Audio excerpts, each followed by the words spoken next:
Bonsoir à toutes, bonsoir à tous. Je voudrais d'abord remercier l'Université de Polynésie française pour cette occasion de présenter cette conférence. Je crois qu'on a été quand même rattrapé par l'actualité, comme disait Lydie. Vous avez sans doute suivi cet épisode là dans le sud de la France qui a fait quand même pas mal de dégâts et pas mal de victimes. Il y a également un autre épisode qui s'est produit il y a une dizaine de jours sur les Baléares et qui a fait des gros dégâts aussi sur l'île de Majorque. Et donc voilà, on est un peu dedans. C'est des épisodes tout à fait typiques de ce qui se passe autour de la Méditerranée. Et c'est des épisodes qui viennent allonger la liste assez longue des crues catastrophiques là qu'on observe depuis, je dirais presque depuis toujours. Hein. Il se trouve qu'il y a une fréquence un petit peu accélérée. Alors là, je vous montre des images d'inondations, de crues rapides et d'inondations assez dévastatrices qui ont eu lieu dans les années 80. La ville de Nîmes, par exemple. Ensuite, en 92, la ville de Vaison-la-Romaine. Dans les années 90, le département de l'Aude dans son ensemble. Et en 2002, le département du Gard dans son ensemble. Donc des systèmes qui sont localisés ou étendus, mais enfin qui génèrent quand même toujours énormément de dégâts. Alors qui sont dus à quoi? Qui sont dus d'abord à des pluies qui sont très intenses. Hein. Là, j'ai reporté donc les totaux pluviométriques, donc plusieurs centaines de millimètres en moins de 24 heures, parfois en quelques heures. Alors ça, c'est des records en France, bien sûr, largement. Hein, c'est vraiment typique du climat méditerranéen. C'est presque des records mondiaux comparables à ce qui se passe à Tahiti. Je n'ai pas les chiffres en tête, mais en janvier 2017, là, quand vous avez eu l'aéroport qui a été inondé, je ne sais pas combien il est tombé, mais sans doute 300 mm en moins de 24 heures. Quoi. Donc c'est un petit peu le même ordre de grandeur, on va dire. Je continue mon introduction, hein, j'en profite, là, je continue sur les crues méditerranéennes. C'est vraiment une région très particulière. C'est dû à la proximité de la Méditerranée. La Méditerranée, c'est une mer fermée qui a une inertie thermique assez forte. C'est-à-dire que ça va se réchauffer lentement et ça va rester chaud en automne. Et c'est principalement à cause de cette chaleur de la mer, de la surface de la mer, et en automne que vont se produire ces pluies très, très intenses. La mer étant chaude en automne, il y a beaucoup d'eau finalement qui va s'évaporer. Donc les masses d'air vont être humides, chaudes et instables. Et quand vous avez un flux un flux du sud qui va porter donc les masses d'air vers le continent, ces masses d'air elles vont précipiter en s'élevant sur les reliefs ou pour d'autres raisons, mais voilà. Et là, ce que vous voyez, alors attendez, j'avais un petit machin qui était là. Ce que vous voyez sur la droite, là, c'est l'épisode de septembre 2002, donc des images radar, des mesures de pluie par radar météorologique. Je expliquerai peut-être plus tard en quoi ça consiste, mais qui montrent finalement la pluie. Alors ici, on a la Méditerranée, puis là, on a le département de l'Hérault, du Gard, etc. Et on voit que voilà, ces cellules pluvieuses, elles démarrent toujours au même endroit, vous voyez. Et elles vont se dissiper un peu plus au nord.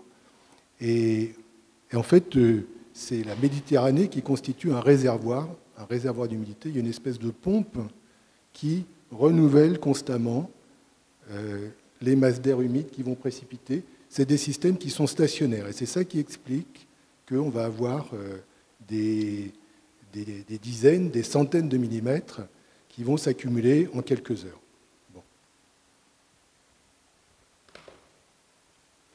Alors évidemment, ça génère des dégâts importants. Alors, des pertes en vie humaine, chaque épisode,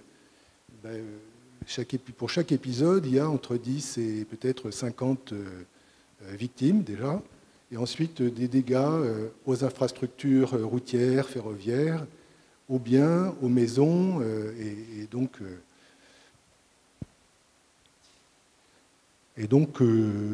oui, des dommages importants.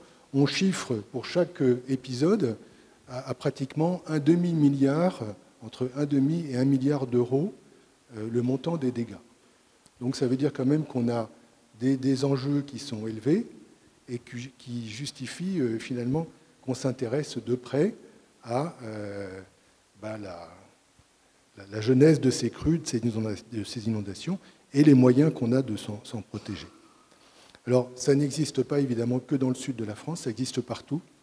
Les crues, c'est des montées significatives des niveaux des rivières. Les inondations, c'est des débordements des rivières et donc la submersion de zones émergées en général. Toutes les rivières sont pratiquement construites avec un lit mineur, qui est l'écoulement courant, et puis un lit majeur dans lequel l'eau va se répandre. Et donc l'inondation, c'est l'envahissement du lit majeur. Alors, ça se passe partout. On a eu aussi un exemple en 2018, donc en Inde. L'Inde, le Bangladesh, c'est aussi des régions qui sont sujettes à des inondations catastrophiques, qui n'ont pas du tout la même forme que ce qui se passe en Méditerranée, qui génèrent un nombre élevé de victimes. Et ça se passe en Inde et ça se passe partout ailleurs. Alors, les questions finalement que je voudrais aborder au cours de cette présentation, c'est la première question, mais c'est que font les hydrologues? Alors que font les hydrologues? Ça veut dire qu'est-ce qu'on essaye, quels sont nos objectifs et quelles sont nos méthodes de travail. Je vais essayer de déjà expliquer un petit peu ça. Une autre question, c'est est-il possible de se protéger contre les inondations et comment? Par différentes stratégies d'aménagement, de prévision des crues, des études d'impact éventuellement, et puis aussi des recommandations sur finalement,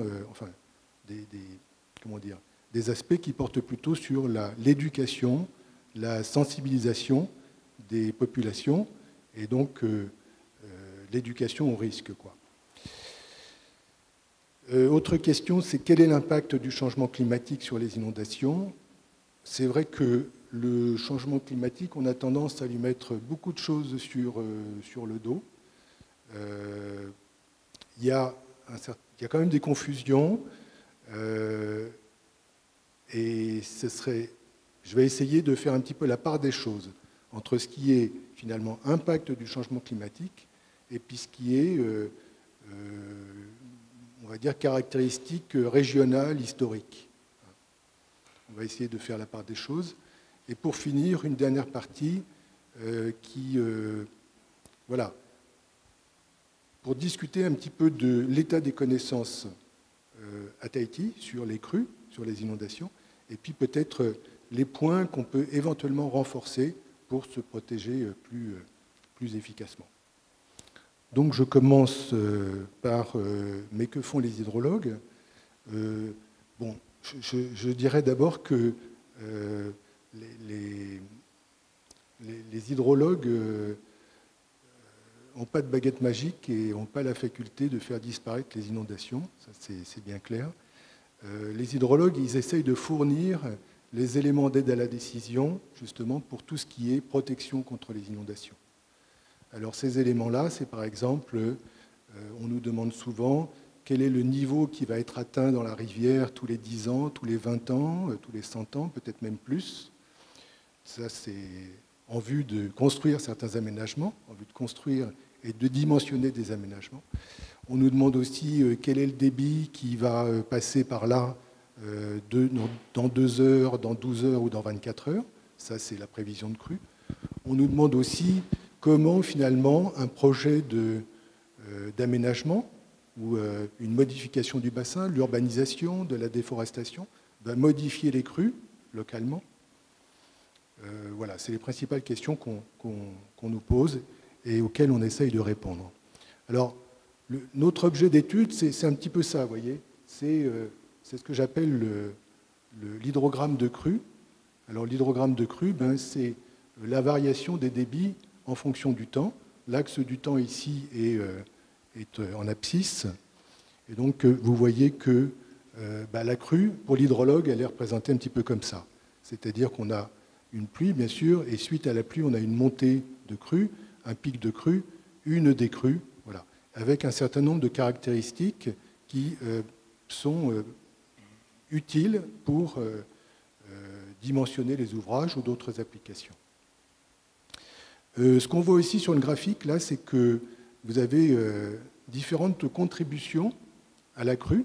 Vous avez d'abord tout ce qui est dû à l'écoulement de surface, assez rapide, et puis plus tardivement, vous avez une composante qui est liée à l'écoulement de subsurface, c'est-à-dire l'écoulement dans les horizons supérieurs du sol, qui va arriver après, puisque les vitesses d'écoulement sont généralement plus faibles dans le sol. Et puis vous avez encore une composante ici qui est finalement la contribution des horizons profonds du sol. Voilà. Ceci pour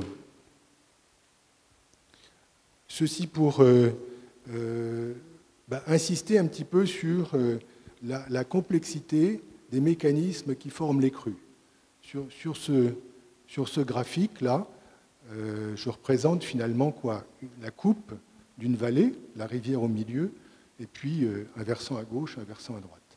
Alors finalement, on a un certain nombre de chemins de l'eau qui vont contribuer à la montée de l'eau de la crue dans la rivière. Sur la gauche, vous avez tous les mécanismes qui vont générer de l'écoulement de surface, plutôt rapide. Alors, en particulier, si vous avez des sols qui sont peu perméables, donc peu d'infiltration, vous allez avoir une composante de ruissellement de surface déjà importante. Vous pouvez aussi avoir de l'écoulement superficiel qui est généré sur des sols perméables qui vont finalement, où l'infiltration est grande, mais l'infiltration est quand même limitée. Il y a une capacité de stockage qui n'est pas infinie. Et quand le sol est saturé en eau, à ce moment-là, la pluie qui va tomber sur ces surfaces va ruisseler en surface. D'accord ?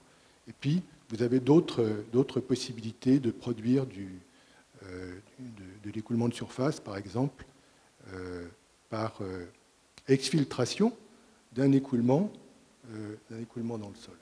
Et puis là, ici, vous avez tous les circuits de l'eau, finalement, qui génèrent de l'écoulement souterrain, de l'écoulement de subsurface, alors soit des nappes perchées sur les versants, soit des nappes profondes qui vont également alimenter la rivière.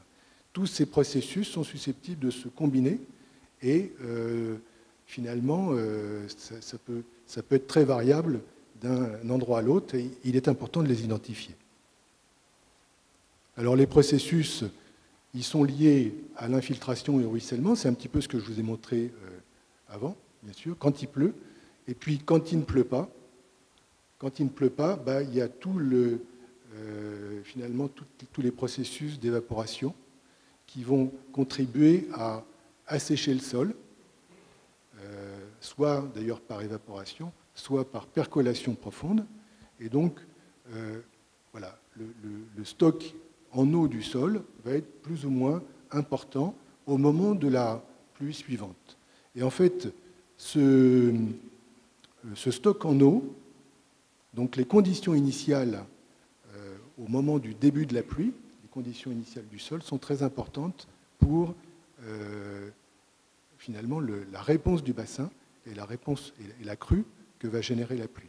Sur un sol sec, vous allez pouvoir stocker une partie de la pluie et donc vous allez amortir le début de la crue. Sur un sol saturé, non, ça va réagir beaucoup plus vite. Et en fait, en zone méditerranéenne, on a des rapports qui sont de 1 à 3 sur les débits de pointe selon la condition initiale du sol. Donc c'est vraiment un facteur qui est aussi très important pour expliquer la crue et l'amplitude de la crue. Alors une autre difficulté, c'est que quand on veut calculer le débit en un point de la rivière, eh ben, il faut considérer ce qu'on appelle le bassin versant. Le bassin versant, c'est l'endroit, le lieu qui concentre les écoulements vers le point en question. Et en fait, ce bassin versant, c'est une surface. En général, c'est un milieu qui est quand même assez hétérogène, donc il va falloir prendre en compte aussi cette hétérogénéité. Alors, il faut connaître un certain nombre de choses sur le bassin, en plus des forçages météorologiques. Il faut connaître les propriétés des sols, voire du sous-sol. Il faut caractériser la végétation. Il faut aussi avoir des données sur le relief, bien sûr, qui va déterminer les vitesses d'écoulement. Et, voilà. Et puis, il faut avoir aussi une idée de tous les aménagements qui peuvent exister dans le bassin versant et qui sont susceptibles de modifier artificiellement la crue. Donc voilà, hein, c'est le problème qui nous est posé, c'est un peu ça. Alors pour le résoudre, et si on veut s'abstraire de toute cette complexité, c'est toujours possible de mesurer des débits en un point qui nous intéresse. On veut construire un pont ou n'importe quel ouvrage. Donc on peut mesurer les débits. Mesurer les débits, c'est une opération quand même qui est un peu compliquée. On ne sait pas mesurer les débits directement et en continu dans le temps. Ce qu'on sait mesurer, en fait, c'est les hauteurs d'eau. Ça, on sait bien le faire.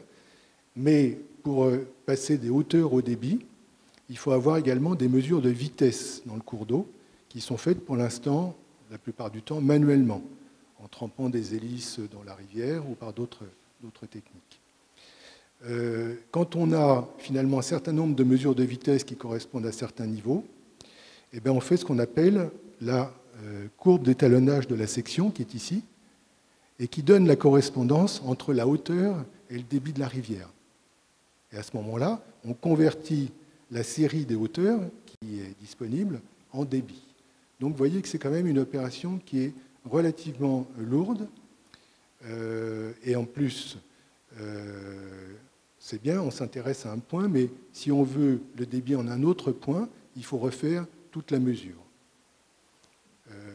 Et puis il y a des cas où finalement, vous ne pouvez pas mesurer. Par exemple, c'est difficile de mesurer le débit qui va se produire une fois tous les 100 ans, en moyenne. Il faudrait attendre un certain nombre d'années. Et puis le débit qu'on veut prévoir dans quelques heures, on ne peut pas le mesurer, bien sûr. Donc dans ce cas-là, on utilise... Alors on ne va pas mesurer les débits, on va modéliser les débits. On va utiliser des modèles mathématiques qui vont permettre de reconstituer les débits à partir de données qui sont plus accessibles, en particulier la pluie, et puis d'autres données qui sont toutes les caractéristiques du bassin versant. Alors, il y a beaucoup de modèles en hydrologie, on va dire. Là, j'ai représenté deux types de modèles.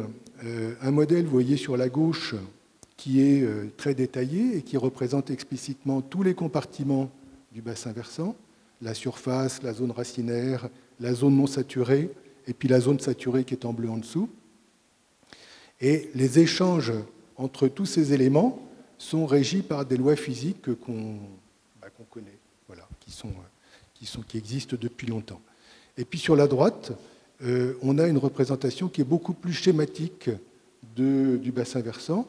On a des modèles qui sont des modèles, on va dire, analogiques. On considère que le bassin versant, c'est un tout et que c'est une espèce de réservoir qui va emmagasiner de l'eau et qui va en restituer. Donc, bon, ça traduit le fonctionnement global du bassin sans entrer dans le détail. Alors, en fait, disons qu'en hydrologie, on aimerait bien utiliser ces modèles-là, mais en général, on utilise ces modèles-là. Parce que finalement, on n'a pas les moyens de documenter ces modèles. On n'a pas assez d'informations sur... on n'a pas ce niveau fin d'information sur la surface, la subsurface, les sols, le sous-sol, etc. Et donc, ça va s'améliorer, sans doute dans les années qui viennent, mais pour l'instant, on utilise plutôt ça. Ces modèles, ils peuvent très bien fonctionner tant que les conditions sont stationnaires, c'est-à-dire tant que, par exemple, le climat ne change pas. tant qu'il n'y a aucun aménagement, aucune modification sur le bassin. La transformation de pluie en débit, elle reste valable dans ces conditions. Mais dès qu'il y a un changement de climat ou de n'importe quoi d'autre, ça, c'est des boîtes noires. On ne sait pas trop, finalement, pourquoi ça marche comme ça. Et là, il faut se tourner vers des modèles qui prennent en compte explicitement, finalement, les différents compartiments et les différents processus et les différents forçages météorologiques. Donc, finalement, cette question de la modélisation, c'est un truc qui nous occupe quand même pas mal. On cherche à améliorer les modèles, à les valider à partir de données disponibles. Et il y a encore un petit peu de travail à faire, mais bon, ça progresse. Alors évidemment, on a besoin de données, de toute façon, pour ces modèles, des données de pluie. Je reviendrai, je crois, plus tard sur la mesure de la pluie, à l'occasion de la dernière partie. On a besoin aussi de mesures, enfin, de connaître des propriétés du sol, de la végétation. Là aussi, je reviendrai plus tard. Donc ce qu'il faut retenir de cette partie-là, c'est que les crues sont quand même des phénomènes assez complexes, qui dépendent de la superficie du bassin et puis de toutes les caractéristiques du bassin et de la météo locale, quoi. Que les modèles pluie débit constituent des outils essentiels pour différentes applications, par exemple l'estimation de la crue décennale, centenale, pour du dimensionnement d'ouvrage, ou pour la prévision des crues, ou pour les études d'impact. Et ces modèles sont encore largement perfectibles et doivent intégrer, à mon avis, plus de physique. Bon, c'est un peu technique comme affaire, là, mais il faut quand même parler un peu d'hydrologie, quoi. Alors maintenant, la deuxième question, c'est est-ce qu'il est possible de se protéger contre les inondations et comment Oui, disons qu'il y a un certain nombre de stratégies qu'on peut mettre en place. La première stratégie, c'est une stratégie qui est une stratégie d'aménagement. En particulier, la construction d'ouvrages de rétention de l'eau ou de protection contre les inondations. Alors les digues, c'est un bon exemple. Là, je prends le cas de ce qui se passe au sud de Montpellier. Bon, entre Montpellier et la mer Méditerranée, il y a une dizaine de kilomètres. C'est une zone qui est tout à fait plane. Et là, il y a un certain nombre de villages, Latte en particulier, qui est une ancienne ville romaine. Et il se trouve que la rivière qui traverse Montpellier jusqu'à la mer inondait en tout cas régulièrement Latte. Donc, et pourquoi? Mais parce que surtout, dans les années 80, il y a eu un boom démographique et urbain. On a construit massivement dans les zones de plaine, dans les zones inondables. Alors pourquoi on a construit à cette époque-là? Parce que déjà, il ne s'était rien passé depuis longtemps. Il y a eu une espèce de repos hydrologique, ce qui fait que les décideurs ont un peu oublié peut-être que ça pouvait s'inonder.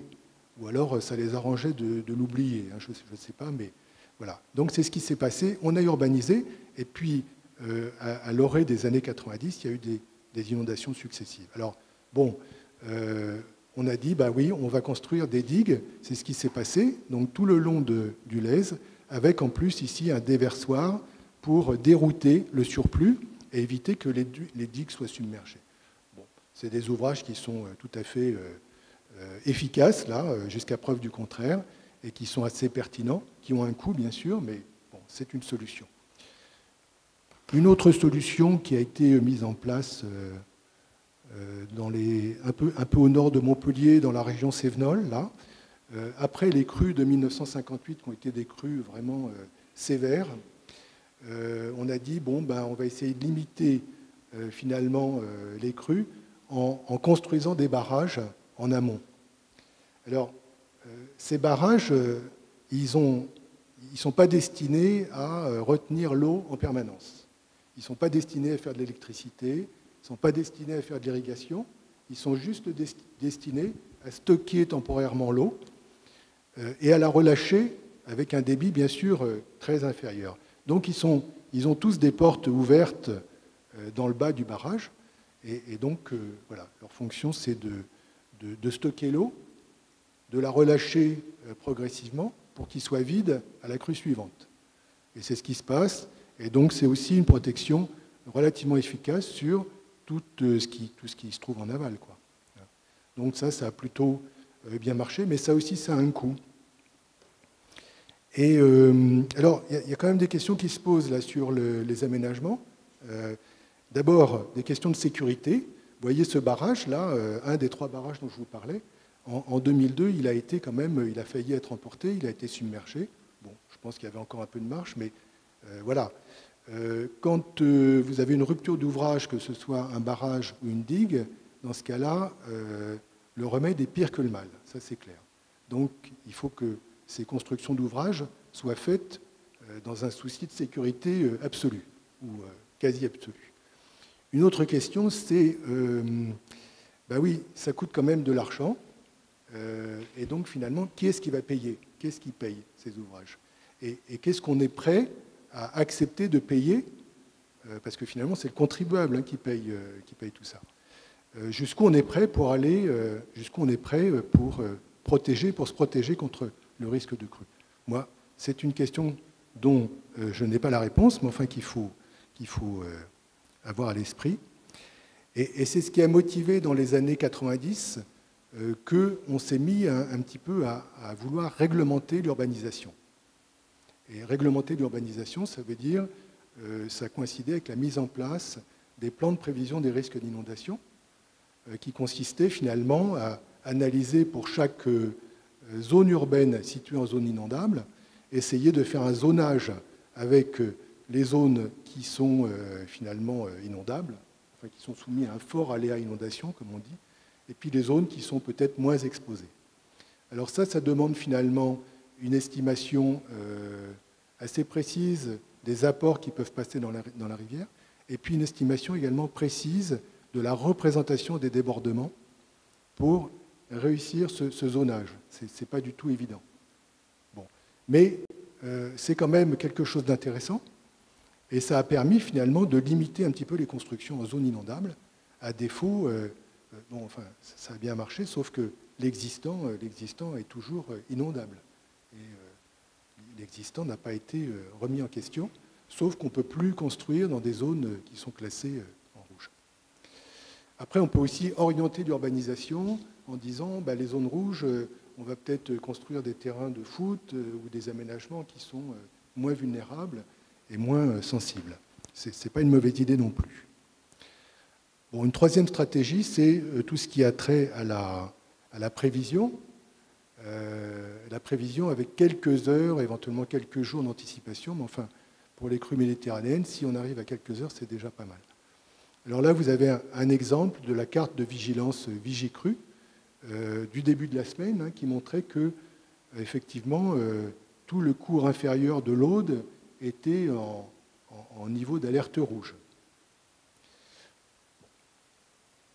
Alors, les niveaux d'alerte rouge, enfin les différents codes de couleurs, c'est d'abord le pendant de la carte météo, carte de Météo France qui est une carte de vigilance plutôt sur les pluies et les inondations, mais qui précise quand même un niveau qui concerne plus les pluies, et avec finalement des recommandations sur les comportements à tenir pour les différents niveaux d'alerte. Alors je ne sais pas exactement ce qu'il existe à Tahiti, enfin, quel est le développement de ces méthodes de vigilance. Je pense qu'il y a déjà des choses qui se font. Alors, peut-être un mot, la vigilance, c'est quoi la vigilance? En fait, c'est quelque chose d'un petit peu vague qui consiste à dire attention, il va peut-être se passer quelque chose quelque part. Voilà. On en est un peu là. La prévision, c'est différent. La prévision, c'est une estimation, on va dire, quantitative, localisée et probabilisée. On n'est pas vraiment en mesure actuellement de faire ça. C'est pour ça qu'il y a quand même des incompréhensions, je pense, majeures. Par contre, il y a effectivement des choses qui se mettent en place pour faire de la prévision. Je représente ici le modèle de Météo France Arome qui permet de prévoir les pluies sur les 24 heures à venir sur des mailles qui sont très fines, de l'ordre de 1,5 km ou 3 km, enfin je crois que maintenant c'est 1,5 km, heure par heure sur les prochaines 24 heures. Et donc ça, ça existe depuis une dizaine d'années. C'est quelque chose qui permet d'aller plus loin dans la prévision. Actuellement, les prévisions d'arômes, elles sont quand même relativement imprécises, c'est-à-dire que c'est à plus ou moins, on va dire, 50 km, hein, et puis c'est plus ou moins 50% du cumul annoncé. Voilà. C'est l'ordre de grandeur de la prévision actuelle. On peut penser que ça va s'améliorer, mais pour l'instant, on en est un petit peu là. Donc si vous avez une petite cellule là, qui est là, bon, là vous avez la Méditerranée, tout ça, Hérault, Gare, etc. Elle est là, mais elle pourrait être là, vous voyez. Alors, dans le cas de Tahiti, je ne sais pas ce que ça donnerait à Rome, mais c'est sûr que si c'est à 50 km à côté de l'île, c'est moins intéressant. Mais bon, il y a des difficultés, bien sûr, qui sont liées d'ailleurs, en fait, dans les modèles météorologiques, il y a une composante atmosphérique qui consiste à représenter finalement les variables pression, température, vent, humidité. Et ça, cette partie-là, elle est assez bien maîtrisée, je dirais ça.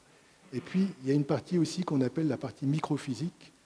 Il faut savoir que la pluie, ce n'est pas uniquement un état de l'atmosphère, c'est aussi, il faut que la vapeur d'eau, les gouttes de vapeur d'eau arrivent à s'agréger et représentent une masse critique pour précipiter. Donc, il faut qu'elles se collent les unes aux autres. Alors ça, c'est favorisé par des chocs. Et puis, c'est aussi favorisé par la présence d'éléments aérosols, donc des particules solides, qui vont fixer les molécules d'eau. Donc ça marche comme ça. Et ça, c'est beaucoup plus compliqué à rentrer dans les modèles, quoi. Et on a beaucoup moins de données, de toute façon, pour le connaître en temps réel. Donc je pense qu'une des difficultés, elle est liée à ça. Et puis une autre difficulté, elle est liée au fait que les cellules de pluie, vous voyez, sont quand même assez localisées. Je ne vais peut-être pas montrer celle-là, je vais montrer celle-là directement. Voilà. Ici, vous voyez, c'est un épisode en 2014, en octobre 2014. Il n'y a pas l'échelle, mais là, il faut considérer que ça fait 10 km, ça, voilà. Ouais.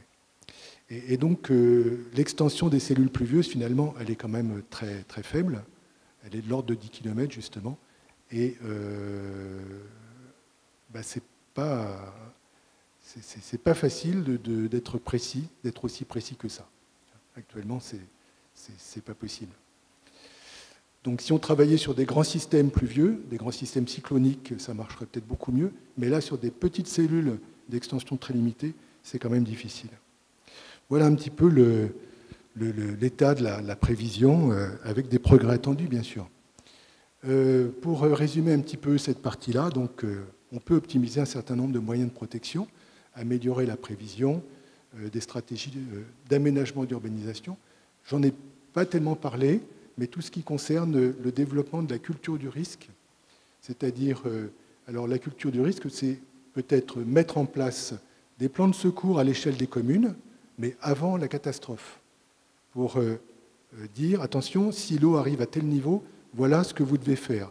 Vous, c'est en général le maire de la commune, ou quelqu'un qui veut bien s'en occuper.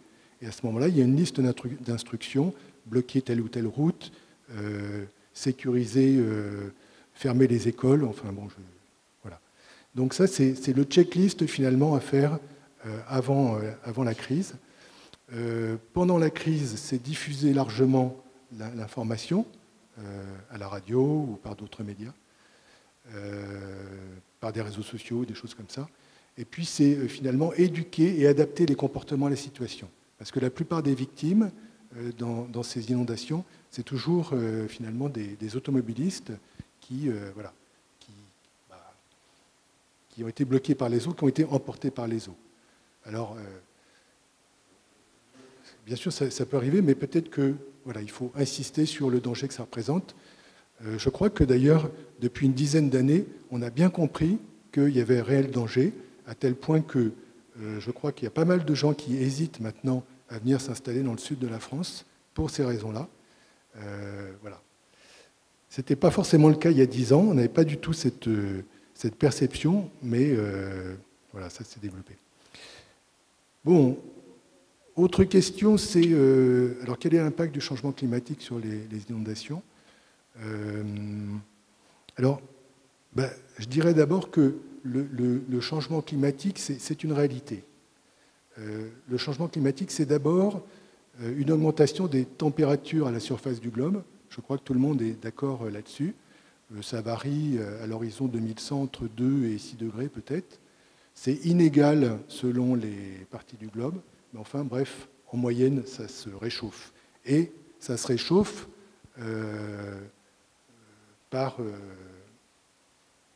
pour des raisons d'origine anthropique, hein, donc par émission de gaz à effet de serre.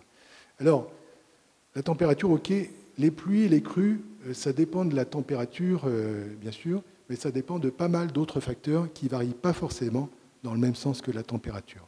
Donc, c'est des processus qui sont combinés, et c'est beaucoup moins évident de savoir dans quel sens ça va évoluer. En plus, il y a un certain nombre peut-être de confusions qui bruitent un petit peu la perception qu'on a du changement climatique et de l'impact du changement climatique. Donc on va essayer de faire un petit peu le tri là-dedans. Alors, une source de confusion, par exemple, c'est est-ce qu'on a affaire à une augmentation des crues, des inondations, ou est-ce qu'on a affaire plutôt à une augmentation ou une aggravation des dommages? Il faut savoir que depuis une vingtaine ou une trentaine d'années, il y a quand même un taux de croissance démographique et un taux d'urbanisation qui est extrêmement fort et qui a conduit à urbaniser quand même, je l'ai déjà mentionné, dans pas mal de zones inondables. Vous voyez ici sur l'exemple là, de cette maison récente, bien sûr, qui se trouve dans le lit majeur de la rivière. Bon, avant la construction de cette maison, ça ne gênait personne, il y avait déjà des inondations, mais là, voilà. Donc on parle de... On a peut-être une perception un petit peu faussée par le fait que, effectivement, ce sont les dommages qui sont aggravés, peut-être les crues aussi. Alors, comment est-ce qu'on caractérise l'impact des pluies, du climat, pardon, sur les pluies ou sur les crues extrêmes? La première méthode, c'est de se tourner vers le passé. Donc, c'est de finalement dénombrer les épisodes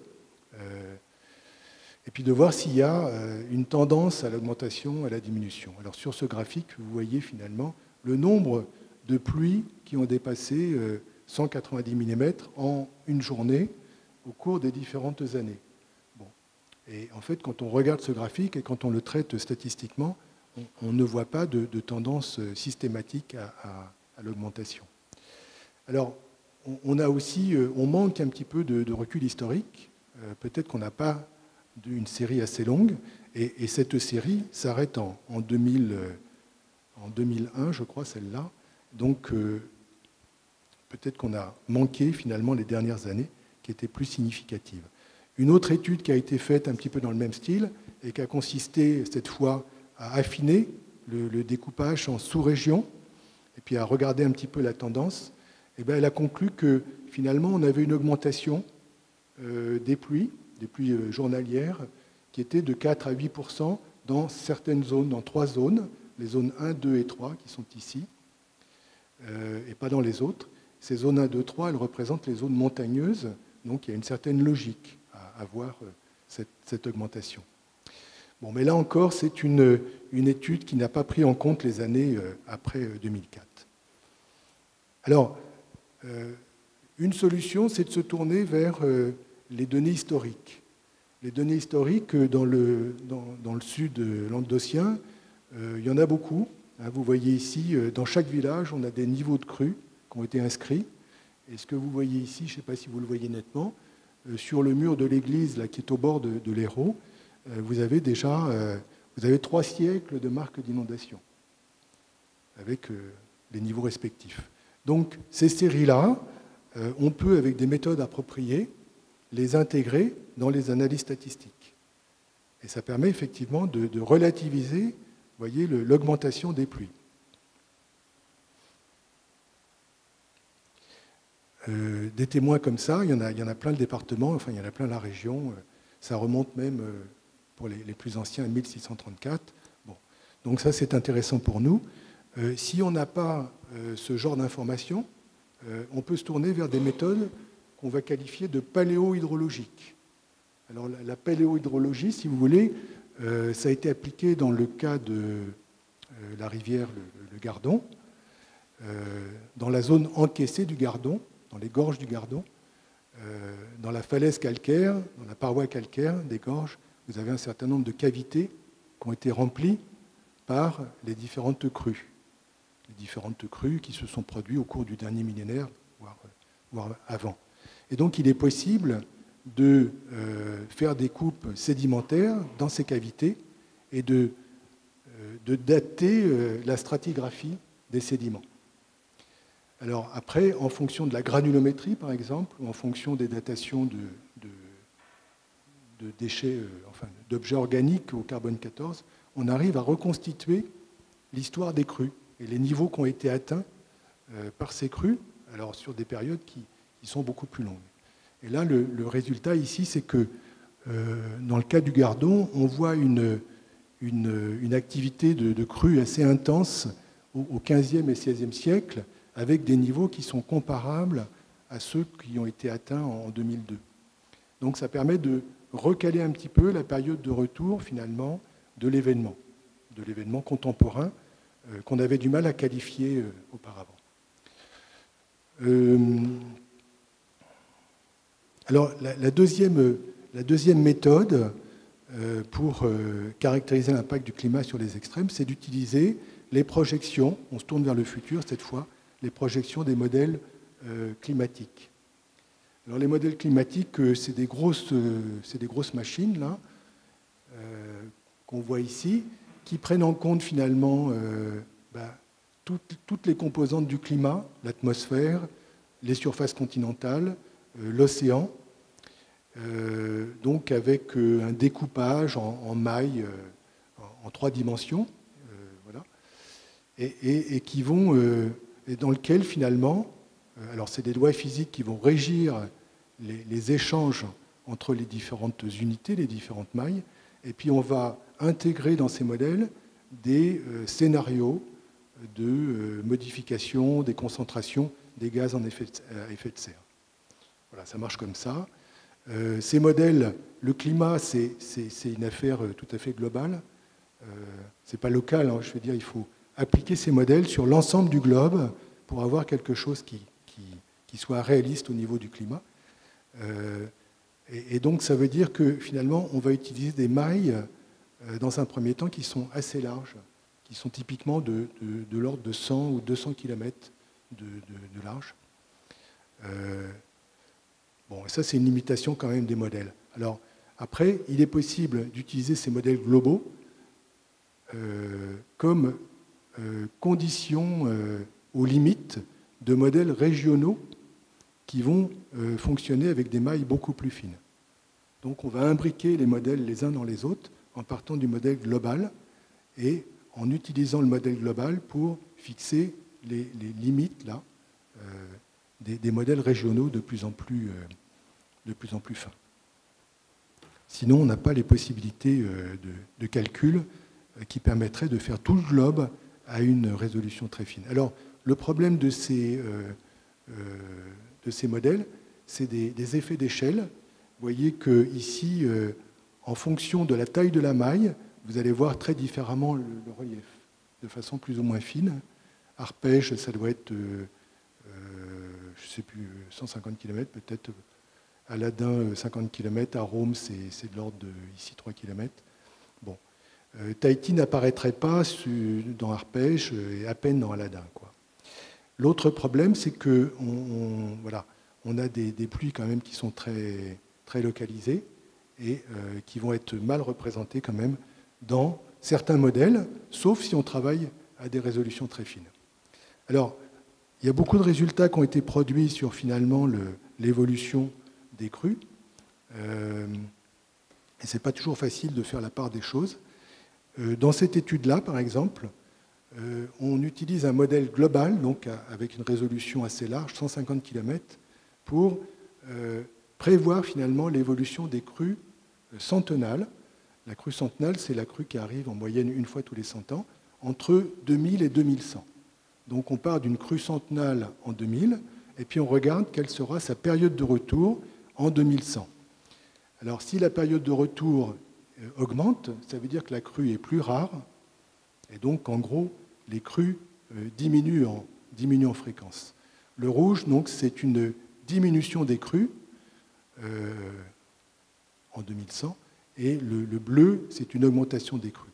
Alors, dans cet exemple, si on regarde le sud de la France, on est en rouge, on aurait donc une diminution des crues, ce qui n'est pas ce qui se passe actuellement, en tout cas pour les bassins, la plupart des bassins. Et pourquoi finalement on a ce résultat-là? Parce qu'on utilise un modèle global qui est insuffisamment, qui est trop large pour représenter les crues méditerranéennes que je vous ai montrées là. Donc ça peut être assez trompeur. Il faut tous ces résultats de climat, il faut bien regarder finalement comment ils ont été obtenus et à quoi ils correspondent. Alors, un autre exemple qui est plus significatif, là, c'est finalement l'évolution des pluies journalières avec des pluies simulées par le modèle Eurocordex. Là, cette fois, on a une résolution de 12 km. Et donc, l'étude montre finalement l'augmentation des pluies entre 2000 et 2100.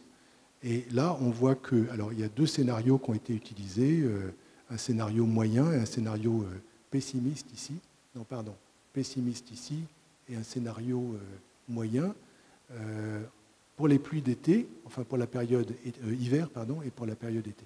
Donc on voit que on a plutôt une augmentation des pluies journalières dans le nord de la Méditerranée et on a une diminution des pluies journalières au sud de la Méditerranée. Et ça paraît effectivement assez cohérent et assez réaliste avec ce qui se passe actuellement. Bon.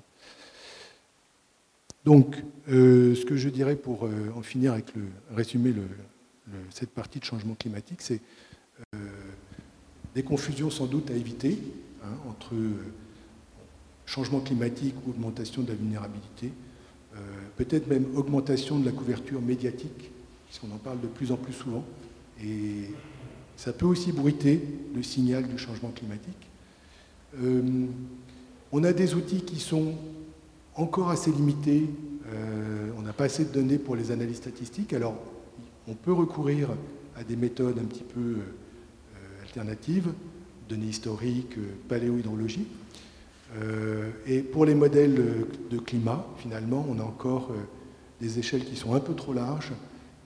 On n'a pas forcément tous les processus, on n'a pas forcément pris en compte tous les processus, et on n'a pas forcément pris en compte toutes les rétroactions qui peuvent exister entre les différents composants du climat et des surfaces terrestres. Donc des conclusions qui sont quand même incertaines. Il n'y a pas d'ambiguïté sur le réchauffement climatique.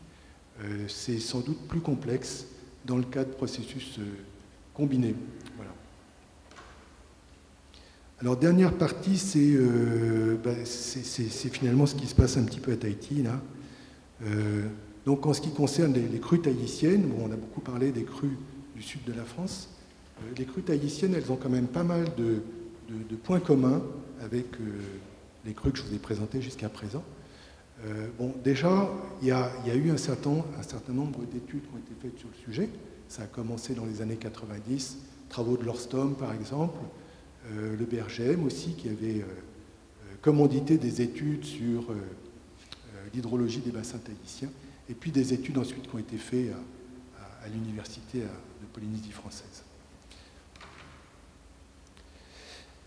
Alors, les Tahiti, c'est une surface réduite, mais finalement, compte tenu de ce relief et de la forme de l'île, c'est quand même un nombre important de bassins à enjeu. Là, si on considère tous les bassins qui font plus de 5 km², on en compte 34 ici et puis quelques-uns ici. Si on compte aussi tous les bassins, finalement, toutes les petites ravines, on va dire, on a plus d'une centaine de points à enjeu. Donc, voilà. Qu'est-ce qu'on peut dire sur tous ces bassins? Ce qu'on peut dire, c'est d'abord que, ça c'est le côté plutôt positif, c'est qu'on a quand même des données, on a pas mal de données sur Tahiti. Là, je représente par exemple toutes les mesures de pluie en bleu, et puis les mesures de débit en rouge ici. Je ne représente pas tout, je représente que les données qui sont gérées par le GEGDP, là, le service de l'équipement. Il y a aussi des données qui sont des données de Météo France ou de la compagnie d'électricité. Voilà, donc déjà on a de quoi faire pour essayer de comprendre un peu ce qui se passe sur les bassins tahitiens. Alors la première chose qu'on avait essayé de faire, enfin, c'est finalement de représenter pour un certain nombre de bassins sur l'île ce qu'on appelle le coefficient de ruissellement. Le coefficient de ruissellement, c'est le rapport de l'écoulement, de la pluie qui va s'écouler, par rapport au total de la pluie précipitée. Bon, donc ça varie de 0 à 100%. Et là, si on reporte finalement les données des événements de crue qu'on a pu mesurer pour chacun des bassins, on voit qu'on a, ici on est sur la droite des coefficients de ruissellement de 25%, ici de 75%. Bon, ben, ça va de 25 à 75, avec finalement une gamme un peu intermédiaire. Ça veut dire qu'entre 25 et 75%, il y a des bassins qui coulent 3 fois plus que d'autres, et c'est quand même pas rien, quoi. Alors les questions qu'on se pose, c'est comment est-ce qu'on explique, comment est-ce qu'on peut expliquer ces variations, ces capacités de ruissellement. Donc il y a plusieurs hypothèses qui ont été émises jusqu'à présent. La première, elle concerne un petit peu la géologie ou la géomorphologie. Et en particulier le rôle des planèzes. Les planèzes, si vous voulez, enfin, je pense que vous connaissez ça mieux que moi, ce sont les restes de l'ancien édifice volcanique. Donc ce sont des pentes relativement douces. Et donc les planèzes ici sont plutôt en amont. Et donc l'hypothèse, c'est que finalement, sur ces pentes assez douces, les sols étaient capables de se saturer en eau, et les pentes n'étaient pas suffisantes pour drainer latéralement le sol. Donc l'eau s'accumulait, et ça créait des zones saturées, et la pluie ruisselait ensuite sur ces zones saturées. Donc c'est ce qui expliquait finalement l'augmentation du ruissellement. Bon, ça c'est une hypothèse qui a été énoncée en 1999 et bon, qu'il faut tester finalement sur l'ensemble des bassins, mais qui paraît assez réaliste. Voilà. Est-ce que c'est bien ça le rôle des planèzes?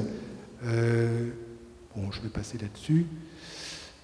Enfin, non, peut-être pas. Les planèzes, si vous voulez, hein, on les voit sur l'île, on les voit un peu dans ce secteur-là, au nord-ouest, au sud-ouest, sud-est, etc. Bon, on voit ces restes de planèzes. Et donc, est-ce que les bassins qui sont situés dans ces secteurs-là sont effectivement plus productifs que d'autres? Alors, une autre hypothèse, c'est de dire que sur ces planèzes, justement encore, qui sont des coulées de lave assez récentes, il y a tout un drainage, un macro-drainage souterrain, c'est typiquement les lavatubes, qui va intercepter l'infiltration et qui va la remettre en écoulement rapide et qui va justement augmenter la capacité productive des bassins. Donc ça, c'est une deuxième hypothèse. Et puis il y a une troisième hypothèse qui est de dire est-ce que finalement ces différences de ruissellement, de capacité de ruissellement, elles ne sont pas liées au fait à différentes conditions de saturation des sols, compte tenu du fait que la pluviométrie est quand même nettement plus abondante en altitude et sur la côte au vent que sur la côte sous le vent. Donc on a des bassins pour lesquels les sols sont quand même pratiquement tout le temps humides, et ça c'est un facteur qui effectivement favorise le ruissellement. Alors c'est peut-être une des trois hypothèses, c'est peut-être les trois à la fois. En tout cas, il y a un joli travail à faire pour essayer de comprendre et d'utiliser des modèles, si vous voulez, pour simuler ce qui se passe sur les différents bassins sur lesquels on a des observations et pour voir si on vérifie ces hypothèses ou non. C'est un travail qui a démarré, mais il y a encore beaucoup de choses à faire. Voilà. Un autre travail là, qui a démarré, que je peux vous présenter, c'est finalement une question, est-ce qu'on a assez de pluviomètres sur l'île? Est-ce qu'on mesure la pluie avec suffisamment de précision pour faire, par exemple, de la prévision de crue ou d'autres applications? Alors, l'exemple qui est ici, il concerne le bassin de la Tuauru, qui est ici. Alors, bon, là, on est orienté côté nord, là, on est orienté côté sud. Donc, il faut switcher une des deux images. C'est la même chose, Tuauru ici, Tuauru ici. En fait, la pluie, elle est mesurée à partir de 4 pluviomètres qui sont soit sur le bassin ou pas loin, enfin, qui sont à proximité du bassin. Donc, c'est ce qu'on a pour mesurer la pluie. Alors, est-ce que... donc, on a ces points de mesure. On sait que la pluie est très variable dans l'espace. Donc, finalement, est-ce que ça suffit d'avoir 4 points de mesure pour avoir une estimation fiable de la pluie sur l'ensemble du bassin? Alors, on a simulé des pluies sur l'ensemble de l'île, d'ailleurs, avec ce qu'on appelle un générateur stochastique de pluie, en fait, qui va respecter, pour un événement donné, les valeurs qui ont été mesurées aux différents pluviomètres.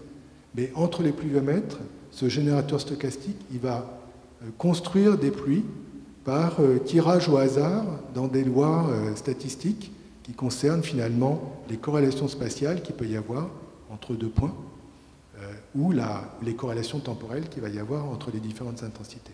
Bon, je ne veux pas m'étendre sur le sujet, mais en tout cas, c'est un outil qui permet de reconstituer l'ensemble des pluies possibles, mais qui respecte à chaque fois les observations aux différents points de mesure.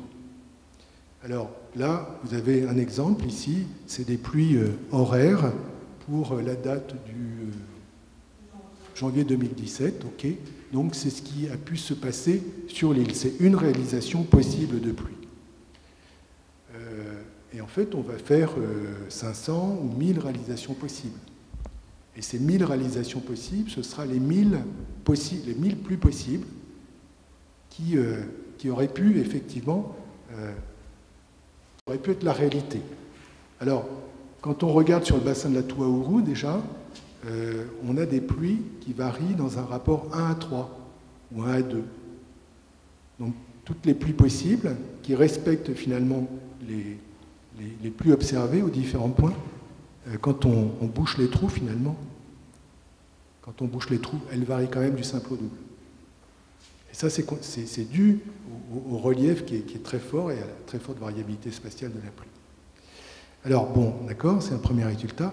Et puis, quand on convertit finalement ces pluies possibles en crues à l'exutoire, à l'aval du bassin, on va obtenir ces hydrogrammes de crues. Vous voyez, chaque crue est obtenue avec une des pluies possibles. Donc, ça veut dire qu'avec nos 4 points de mesure, on a une estimation du débit de pointe de crue, là, la crue majeure, on va dire, qui varie entre, mettons, 120 et puis 250, qui varie du simple au double. Bon, donc il y a quand même une forte variabilité. Alors, je ne sais pas si on doit renforcer la mesure de la pluie à Tahiti, mais je dis simplement qu'avec la configuration actuelle, nous, c'est tout ce qu'on peut dire à la sortie du bassin. Pour la prévision, est-ce que c'est suffisant ou pas? Je pense que ce n'est pas suffisant. Et pour d'autres applications, est-ce que c'est suffisant ou pas? Bon. Peut-être, donc cette question, est-ce qu'il faut améliorer la mesure de la pluie à Tahiti? Je ne sais pas. Je donne simplement des intervalles d'incertitude sur finalement à la fois la pluie et les débits qui résultent de ces pluies. Donc ici, on a, en fait, là je représente tous les pluviomètres de l'île avec ceux du GEGDP, de Météo France et puis de Maramanui. Alors si on veut renforcer la mesure de la pluie, ben, qu'est-ce qu'on fait? Soit on met des pluviomètres supplémentaires, bien sûr, soit on utilise d'autres techniques qui sont déjà largement utilisées. C'est par exemple la mesure de la pluie par radar météorologique. Donc le radar, si vous voulez, c'est quelque chose, c'est une antenne qui émet une onde électromagnétique pratiquement à l'horizontale et qui tourne sur lui-même. donc qui va balayer 360 degrés. Bon. Et en fait, la pluie, elle est mesurée par l'atténuation, en tout cas l'atténuation de l'onde émise, l'onde réfléchie. En fonction de l'atténuation de l'onde réfléchie, on va pouvoir mesurer dans tout l'espace autour du radar l'intensité de la pluie toutes les 5 minutes. Donc ça veut dire que c'est quelque chose qui va boucher les trous, c'est sûr. Bon. Peut-être c'est ça la solution, je ne sais pas, je crois que c'est prévu d'ailleurs à Tahiti. Je m'avance peut-être un peu, mais voilà. Une autre technique intéressante que je signale, parce que c'est un peu le même principe, c'est finalement l'atténuation du signal de téléphonie mobile. Quand il pleut, vous recevez moins bien dans votre appareil, et en fait, cette atténuation, elle est liée à l'intensité de la pluie. Donc en fait, chaque paire d'antennes, c'est un petit peu comme si on avait un pluviomètre. Et ce qui est intéressant, c'est que finalement, ce n'est pas un équipement supplémentaire, puisque toutes les antennes sont déjà posées. Alors, il n'y en a pas partout des antennes, mais peut-être qu'il y en a déjà pas mal, et que ça permettrait justement de compléter l'information pluviométrique, à condition que les opérateurs de téléphone acceptent de fournir leurs données d'atténuation. C'est une possibilité. En ce qui concerne les propriétés hydrauliques du sol, oui, je pense qu'on a besoin de connaître quand même un petit peu l'infiltration, le comportement de sol comme le mamou, des choses comme ça. Alors il y a eu des études, mais du point de vue physique du sol, il n'y a pas grand-chose quand même, je crois. Et donc on a besoin de savoir des porosités, le volume de vide. Bon, je ne vais peut-être pas trop insister là-dessus, mais c'est par exemple ce qu'on a commencé à entreprendre ici. Vous voyez sur ce graphique, on a disposé des sondes de mesure d'humidité de sol à 20 et à 40 cm, donc de profondeur, et on a mesuré en continu les variations d'humidité consécutives à différentes pluies. Donc on a aussi les informations pluie. Et à partir de ça, on peut estimer finalement les propriétés d'infiltration, de perméabilité ou de rétention en eau du sol. Donc ça, c'est des choses qui peuvent être facilement mises en place et qui peuvent apporter des nouvelles données. Un petit mot juste sur l'impact du changement climatique à Tahiti. Je cite l'étude de Marania Opoiré, qui a fait sa thèse sur le sujet, qui a produit un article intéressant, et qui montre que finalement, il y aurait donc sur l'île de Tahiti, sur 2 points de la côte sud, une augmentation des pluies historiques en noir, et puis une augmentation, je ne vois pas le gris, ah oui, le gris est là, donc à l'horizon 2100, selon un scénario de gaz à effet de serre, et puis une deuxième augmentation. Donc, il semblerait que les pluies qui sont ici les pluies d'été, sur plusieurs mois, aient tendance à augmenter sur l'île de Tahiti, au moins sur la partie sud. Donc c'est un résultat qui est tout à fait intéressant et qui a été mené à partir de sorties de modèles climatiques qui ont été désagrégés pour obtenir des données à une échelle fine. Voilà. Eh bien, je crois que j'en ai un peu terminé. Je n'ai pas de conclusion particulière, si ce n'est de rappeler qu'il est intéressant d'approfondir la compréhension des crues, en général, d'un point de vue un petit peu hydrologique. Peut-être savoir transposer les modèles de crues à des bassins pour lesquels on n'a pas de mesure, ce qui est l'objet de l'étude actuelle. Mieux connaître les transferts d'eau dans la zone critique et puis évoluer vers des modèles qui sont plus physiques. Ça, c'est des axes de recherche qui paraissent intéressants. Optimiser les moyens de protection comme partout ailleurs, améliorer sans doute la mesure et la prévision des pluies, et puis optimiser les différentes stratégies d'urbanisation, et puis développer la culture du risque, puisque je crois qu'il faut qu'on se résolve à vivre quand même avec les crues. Elles ne vont pas disparaître, je ne sais pas si elles vont augmenter, mais en tout cas, elles vont continuer à nous... on va continuer à vivre avec, et on est de plus en plus nombreux, il y a de plus en plus peut-être de problèmes, donc il faut faire avec. Voilà.